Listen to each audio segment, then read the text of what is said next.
నిన్నేమో ఉగ్రరూపం, ఇవాళేమో శాంతరూపం. 2 రోజుల్లో పవన్ కళ్యాణ్ చూపిస్తున్న వేరియేషన్ ఇది. తెలంగాణలో సభకు అనుమతులు నిరాకరిస్తే ప్రెస్ మీట్ పెట్టి నిప్పులు చెరిగిన సేనాని మరుసటి రోజే అంతే కూల్గా, అంతే స్ట్రాంగ్గా కౌంటర్లు ఇస్తూ పొలిటికల్ ఎనిమీస్కు మైండ్ బ్లాక్ అయ్యే షాకులు ఇస్తున్నారు. విమర్శలను తిప్పికొట్టడంలో, వ్యూహాత్మకంగా అడుగులు వేయడంలో పవన్ కళ్యాణ్ రాటుదేలారా? వెనక్కి తగ్గకుండా ఆయన విసురుతున్న సవాల సారాంశం ఏంటి? ఆయన వ్యాఖ్యలు ఎలాంటి సంకేతాలు ఇస్తున్నాయి? Watch this story.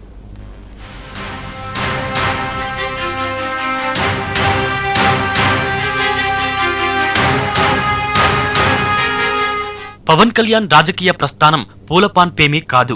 ఉమ్మడి ఆంధ్రప్రదేశ్లో ప్రజారాజ్యం, యువరాజ్యం సమయం నుంచే ఆయన తీవ్రమైన రాజకీయ ఇబ్బందులను, బెదిరింపులను ఎదుర్కొన్నారు. రాజకీయ కక్ష సాధింపులు, ఆరోపణలు, విమర్శలతో రాటుదేలారు పవన్ కళ్యాణ్. నిర్బంధాలు ఎదుర్కొన్నారు, నిరసనలు చేశారు. తెలంగాణలో కంటే ఏపీలోనే తనని ఎక్కువ ఇబ్బంది పెట్టారని చెప్పుకొచ్చారు.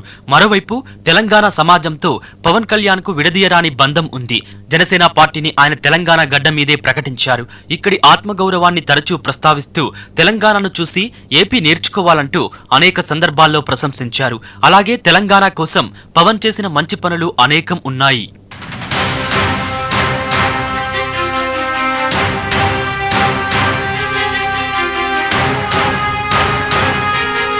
ప్రజారాజ్యం, యువరాజ్యం సమయంలో కాంగ్రెస్, వైఎస్ఆర్ ప్రభుత్వం నుండి రాజకీయ ఒత్తిళ్లు ఎదురయ్యాయని, కడపకు చెందిన కొందరు వ్యక్తులు తన కాన్వాయ్లోకి చొరబడి ప్రత్యక్షంగా బెదిరింపులకు దిగారని పవన్ చాలాసార్లు పేర్కొన్నారు. తాను ఆసుపత్రిలో అపెండిసైటిస్ ఆపరేషన్ చేయించుకుని బెడ్పై ఉన్న సమయంలోనే రాజకీయాల్లోకి రావద్దంటూ పరోక్ష హెచ్చరికలు చేశారని తెలిపారు. ఏపీలో జనసేన పార్టీని వైసీపీకి బి టీం అంటూ తీవ్రంగా ప్రచారం చేశారు.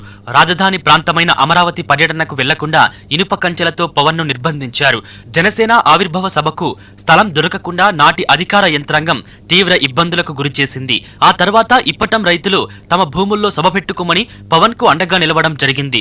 శాంతి భద్రతల సాకుతో పవన్ కారు ప్రయాణాన్ని అడ్డుకోవడంతో ఆయన కారు టాపెక్కి ప్రయాణించాల్సి వచ్చింది. చంద్రబాబు అరెస్టు సమయంలో ఏపీలోకి ప్రవేశించకుండా సరిహద్దుల్లోనే పవన్ ను అక్రమంగా నిలిపివేశారు. విశాఖపట్నంలోని నోవాటెల్ హోటల్లో పవన్ కళ్యాణ్ ను 3 రోజుల పాటు నిర్బంధించి జనసేన నేతలపై కేసులు పెట్టారు. ఇలా చెప్పుకుంటూ పోతే ఏపీలో పవన్ ఎదుర్కొన్న ఇబ్బందులు తక్కువేమీ కాదు. వస్తావంటే నువ్వు హైదరాబాద్ లోకి ఎలా అడుగు పెడతావు? నీకు హైదరాబాద్ లో ఏం పని? ఇది నేను ప్రత్యేకించి చెప్తా ఉన్నా. మీరెవరైనా నన్ను బెదిరించడానికి, బెదిరించే వాళ్ళు మీ అయ్యే జాగీరా తెలంగాణ? నా మీద దాడులు చేస్తా ఉన్నారు కదా. నాకు తెలంగాణలో బెదిరింపుల కంటే కూడా ఆంధ్రాలో బెదిరింపులు ఎక్కువ. నాకు తెలంగాణలో ఇంకా రానివ్వు అంటారు నన్ను. ఆంధ్రాలో అయితే తల తీసేయనంటారు కోనసీమలో కొంతమంది. ఓడిపోయినప్పుడు 2019లో ఓడిపోయినప్పుడు మన తెలంగాణ నాయకులు ఒకరే చెప్పారు, అన్నా మా తెలంగాణలో ఉంటే నీకు పరిస్థితి రానిచ్చేవాళ్ళం కాదని చెప్పి. తెలంగాణ అద్భుతంగా ఉండాలి, యువతకు అద్భుతమైన అవకాశాలు రావాలని కోరుకుంటాను తప్ప నాకు ఇక్కడ కొత్తగా బావుకునేది లేదు, ఏమీ లేదు. బెదిరించే వాళ్ళందరికీ ఒకటే చెప్తున్నాయి. నా ఇంటి ముందు ఎందుకు పెట్టారంటే ఎవరన్నా దాడి చేయాలంటే సంతోషంగా దాడి. ఇదే నా ఇంటి అడ్రస్, అది మీకు తెలియదు. నాకు అలాంటి భయాలు లేవు. నాకు ఇక తెలంగాణ కోసం ఆయన చేసిన కంట్రిబ్యూషన్, మంచి పనులు మచ్చుకు కొన్ని చూస్తే పవన్ కళ్యాణ్ తన జనసేన పార్టీ జెండాను, సిద్ధాంతాలను తెలంగాణ గడ్డ మీదే మొదటిసారిగా ప్రకటించారు. తెలంగాణలోని వెనుకబడిన గిరిజన తాండాలు, గూడేలలో తాగునీటి కోసం స్వంత నిధులతో బోర్లు వేయించారు. తెలంగాణకు చెందిన ఒక నిరుద్యోగ యువకుడి ఆవేదనను చూసి చెలించిపోయి హైదరాబాద్ లో రౌండ్ టేబుల్ సమావేశం ఏర్పాటు చేశారు. తెలంగాణకు కష్ట సమయంలో ₹1 ఆర్థిక సహాయాన్ని ప్రకటించారు. జగిత్యాల జిల్లాలోని ప్రముఖ కొండగట్టు ఆంజనేయ స్వామి ఆలయ అభివృద్ధి కోసం టీటీడీ ద్వారా 35 కోట్ల నిధులు మంజూరు చేయించారు.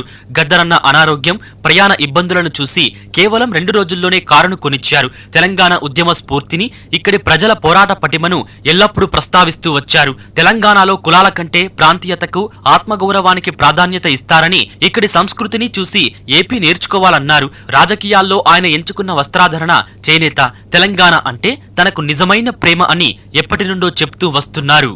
తెలంగాణ 100% భూమిపుత్రులు జాగిరే కదా, దాన్ని ఎవడు కాదన్నారు. నేను అది కాదన్నా, నన్ను అడుగు పెట్టనివ్వను.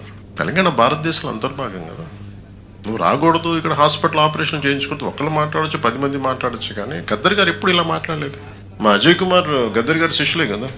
ఆయన ఉస్మానియాలో చదువుకున్న వ్యక్తే కదా, రాడికల్ మూమెంట్స్లో తిరిగిన వ్యక్తే కదా ఆయన.